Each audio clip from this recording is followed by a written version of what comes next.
Hey guys, Victor here again, coming at you with an update to the Tearlaments deck that I've constantly showcased on this channel. There's not going to be much to say for this intro, so let's just jump straight into the deck profile. So kicking off the monster lineup, we are of course going to be playing the one Tearlaments Scheiren, the one Tearlaments Merrli, and the one Tearlaments Havnis. Not much to say, we're only allowed one of each, so we're going to be playing one of each, but who knows, maybe in the next Forbidden and Limitless, Konami will throw us a bone and bump one of these guys back up to 2.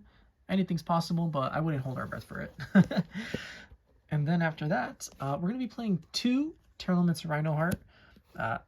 Before, I only used to play 1, but after testing more, even though this card isn't really that great of a normal summon, it's a really good card to actually mill because it helps unclog your hand with any like Tearlaments spells or traps or just any monsters that you can't get rid of normally. So yeah, I really like this up to 2, and then I'm honestly even maybe considering bumping it up to 3 just because you always want to mill it as often as possible. But for now, I think 2 is fine. And then after that, we're going to be playing the 3 Tearlaments Kashtira because it's Tearlaments Kashtira. This is going to be our main method of actually being able to, mill our deck and get our key combo pieces into the graveyard. Then we're going to be playing, the Ishizu cards. So we're still playing the one Agido and the one Kelbek. If you mill them, you mill 5 more, and that's always good in this type of deck. But we're also going to be playing one Keldo and one Mudora. Originally, I was thinking about cutting the Mudora, but ever since Runic pretty much has become more popular in the format, I definitely feel like it's a necessity to be playing both the Mudora and the Keldo, just to be able to shuffle away their spell cards that they're targeting and then prevent them from drawing more cards. So yeah, if Runic gets hit or falls out of favor with the new stuff coming out in Sulliek, because all the new gold pride stuff is really solid, honestly. So I wouldn't be surprised if that deck actually makes an impact. But as of now, Mudora definitely staying in the main deck. And then after that, you're going to be playing your 3 King of the Swamps. Not much to say, it's King of the Swamp, pretty much a staple 3 of in every single Tearlament deck now. You need it if you want to be able to access your rulkaloss and other, fusion cards such as like Grapha, which we are playing. And then this is probably going to be like the biggest flex spot, but for now, I'm opting to run 3 Radian just because going second against decks such as Kashtira is honestly really brutal because, I don't know if you know this, but a Rise Heart is basically a walking macrocosmos with quick play banish. And this deck cannot out that card normally, so we're going to rely on Radiant to be able to tribute them and then hopefully be able to resolve our plays. But once Sulliek comes out, I don't know if this card's honestly going to be that great in the main deck. I'm probably going to drop this for Draw and Lockbird just because there are so many decks that rely on searching right now, and once the new set comes out, even more decks are going to be relying on searching. So yeah, but for now, Radiant is fine for what it is, but once the future comes up, I'm more than likely just going to drop this and make Droll because it's just so much more impactful. And then after that, we're playing a bunch of one-ofs. I dropped Diviner of the Herald down to 1 because the way that the deck plays now, this isn't really like the main focus. I know before I said you have to play 3 because you always want to open it and you want to be able to send one of your Ishizu cards, whether it's like Agido or Kelbek or whatever. But honestly, it's not really that big of a priority anymore, but it's still nice to have. So if you draw it, it's great. And if you mill it, also great, because we play cards now that allow us to bring it back from the graveyard and just further extend our plays. So you never really need more than 1, especially because we're typically milling like 20 cards on our first turn, and hopefully this will be one of them. Then after that, we're still playing the D Hero engine. So we're going to be playing the 2 Destiny Hero Malicious along with the 1 Destiny Hero Denier. Cards are fantastic because, like I said, this deck's main goal is to get to Beatrice, which in turn gets you to pretty much whatever else you might need. And thanks to the Denier and Malicious, we can do that. And even if we've already made a Beatrice, which is sometimes possible, they're just free extenders for this deck into other Link monsters or fusions or whatever. So they're just really good. And then we're still playing the 1 Zephyros. I don't know. This card's probably the most cuttable, but I really like the extensions that it offers you, especially with the fact that it's able to recycle your Tearlaments Kashtiras, right? So you have a Tearlaments Kashtira on the field, you use Zephyros to bounce it back to your hand, and then on your next turn, or your opponent's turn, you're able to use the Tearlaments Kashtira again to try and mill 3 more cards.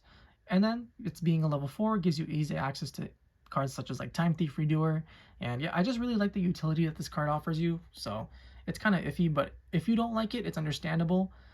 But for now, I'm going to keep playing it. And then for our final monster, we're playing the 1 Destrudo. I still really enjoy Destrudo because it literally gives you access to whatever you may need. It's a free body if you want to link play. It changes levels for any pretty much synchro monster that you may want to summon. You can even use it for Xyz plays if you really want to. But yeah, this card is just insane, and I honestly, it's just fantastic. And I'm probably considering bumping this up to 2 just because you always want to see this card, if I'm being honest. It's just that good of an extender. And with that, that's the monster lineup, and now we can move on to the spell and trap portion of the deck. So for spells, we are of course going to be playing the 3 Primeval Planet Perlereinos. Not much to say. This is going to be your main searcher for the deck, and it's going to be also one of your main forms of disruption because whenever you shuffle back a Tearlament monster, you're able to destroy 1 card on the field. So yeah, card's just awesome. Then I've also bumped up Tearlaments Scream to 3. I don't know what it is about this card, but I just really enjoy having it on the field just because on your turn, you're going to be able to mill 3, and then on your opponent's turn, you're also going to be able to mill 3 because you're typically going to have a Tearlament monster. And then the 500 drop honestly does come up a lot. And then obviously you want to mill it because it helps you search for your traps like Sulliek or Meta Noise or whatever. But yeah, just the consistency that Tearlaments Scream offers you is huge. And then after that, we're also going to be playing 2 Foolish Burial Goods. I used to play 3, but because it's a hard once per turn, I knocked it down to 2. If you open it, it literally becomes any card that you want it to become. It's just, just a solid draw. And sometimes you mill it, and sometimes you don't open it, but it's fine because when it's in your hand, it's really good. And then after that, we're just going to be playing a bunch of one-ofs. So I put back in the 1 Tearlaments Grief. I don't know what it is about this card. I just love it because it's pretty much it's an insta card to get you to any Tearlaments monster you may need, whether it's Reinoheart, Havnis, Merrli, whatever. Because whatever you summon off the Tearlaments Grief is going to satisfy the condition that it needs in order to be able to send. So if you summon Reinoheart, the Reinoheart will match the conditions to send itself off of the Tearlaments Grief, and then you trigger the Reinoheart's effect in Grave, so it special summons itself back, you discard a card, whatever, and then you're going to be able to get the Reinoheart's Foolish effect and whatever card you send's graveyard effect. So yeah, and even if you don't draw it, it's fine too, just because in this deck, with Foolish Burial Goods, there are a lot of times where you send Sulliek, for example, and you're typically adding Tearlaments Kashtira off of that. So what you're going to do is you're going to banish the Sulliek with the Kashtira, which in turn, when you eventually mill this, Tearlaments Grief's graveyard effect will activate, and then you can add the Tearlaments Sulliek back to your hand. So, just a little thing that does come up sometimes, and it is really helpful in helping you extend your plays. Then we're playing the 1 of Polymerization because we play the King of the Swamps, along with the 1 of Terraforming because it's Terraforming. And then after that, we're playing the 1 of Foolish Burial. And then for our final spell, we're playing Card Destruction. So before I get into the traps, I cut Meta Noise and moved it to the side deck just because I'm horrible at winning the die roll. And I really wanted a card that's super impactful and can just straight up win the game. And Card Destruction is that card sometimes because if you're able to activate this and you don't get ashed, you're typically discarding 4 to 5 cards on average, especially at the start of your turn. So, and all your cards pretty much float, whether it's your spells, your traps, whatever. So yeah, a card's just basically like an insta win button if it does resolve. But if you want, like I said, you don't have to play this. You can just cut it and you can move the Meta Noise that's in the side back into the main, especially if you're good at winning dice rolls. This is mainly just because I'm really bad at it. But yeah, that's it for the spells, and then we just play a couple traps. So no Meta Noise, but we do play 2 Tearlaments Sulliek. You want to always be able to mill 1 and then add the other one sometime during your turn. But yeah, not much to say. And then the final card is going to be the 1 Trivikarma. This card's fantastic. It's a brick, obviously, if you draw it in your hand, but we have multiple ways of being able to discard this card into our graveyard to be able to try and get its second graveyard effect, which is when we banish it, we add any card that has Vis of Starfrost in its text from the deck to the hand. So this in turn gets you your field spell, it gets you your continuous spell, it gets you your trap, whatever. It pretty much just gets you any Tearlament spell and trap that you may need. And not much to say, it's just a really good card. Obviously it sucks when you draw it, but that's just the price you have to pay for something this good. And with that, that's the main deck. It's 40 cards like always, and now we can finally move on to the extra deck. So kicking off the extra deck, we're going to be starting off with Destiny Hero Dangerous, who I definitely feel is probably the most important card in the entire deck, at least extra deck wise, of course, because it pretty much does everything for this deck. So first off, its effect is you can discard any card. So that means you can get rid of your bricks like Trivikarma or any of the Shizu monsters or whatever. And then after you discard it, you get to foolish a Destiny Hero monster from your deck to the grave. And for the rest of this turn, your Destiny Hero monsters gain 200 attack for every D hero in the grave, but that effect doesn't really matter. We're basically just using this for the foolish effect and to like free up our hand. So that's really important because the entire deck pretty much revolves around getting into dangerous, and then dangerous one turns on the malicious, and then you summon the malicious, and then the malicious will in turn eventually help you make Beatrice, Lady of the Eternal. And Beatrice is honestly insane in this deck because one, it pretty much gets you any single card for whatever situation you may need because it's able to foolish any single card by detaching a material.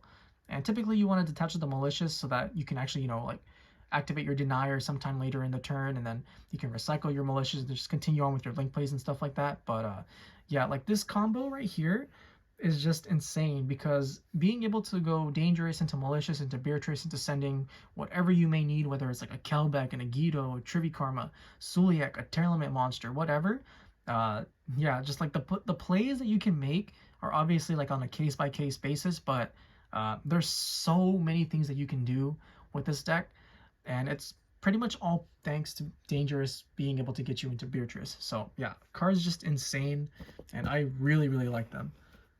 Then, after that, we're going to be playing some Super Poly targets, being the Mudragon, the Garura, and the Dragostapelia. And even if you don't play Super Poly, it's perfectly fine because you still make these monsters by yourself, like, consistently.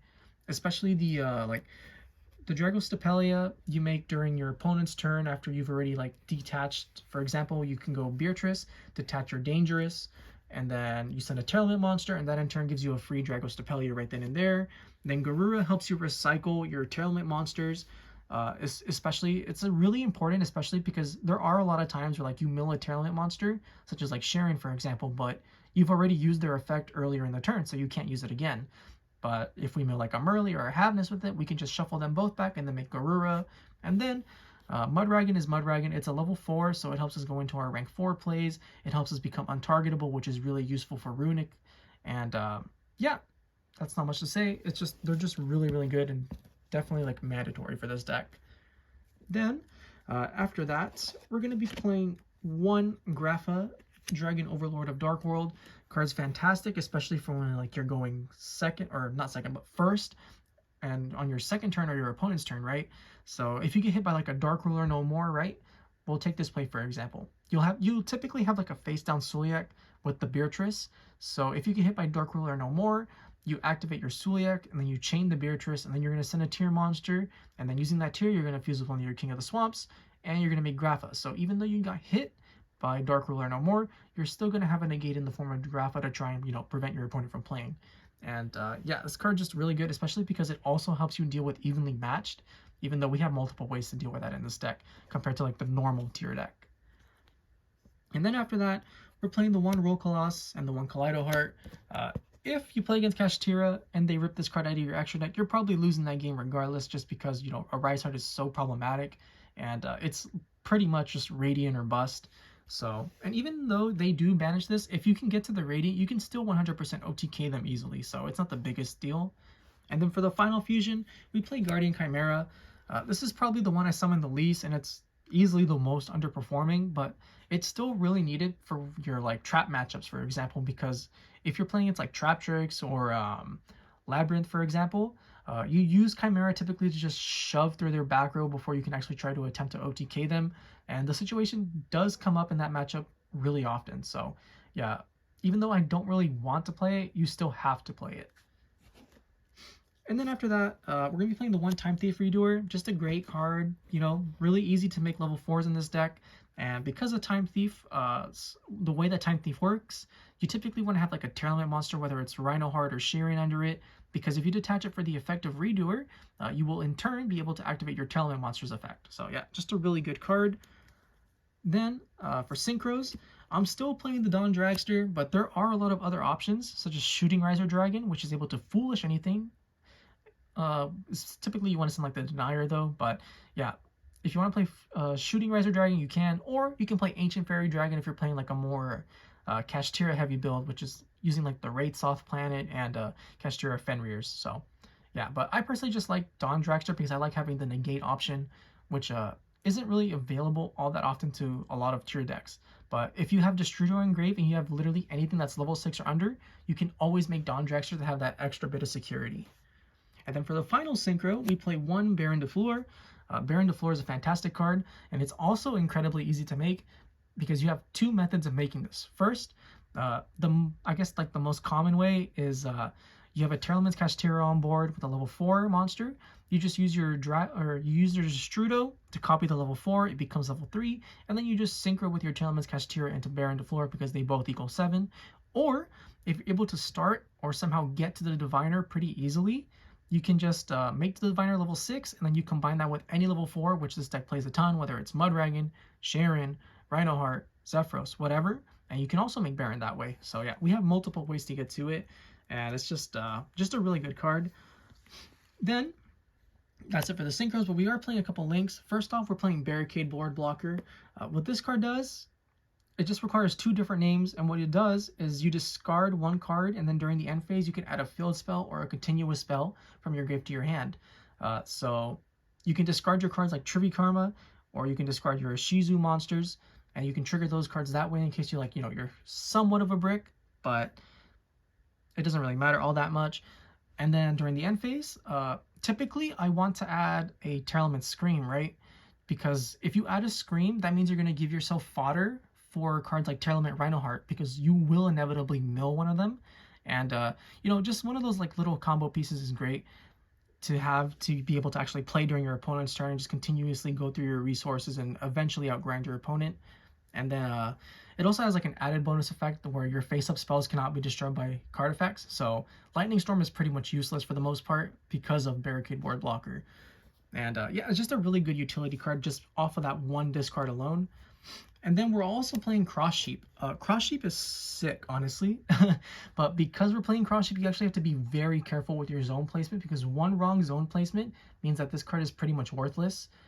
Typically, you want to have your fusions be either in the middle or the end slots, and then you want everything else to try to be in the extra monster zones, or like right under the extra monster zones, in order to try to get like the most effect out of Cross Sheeps.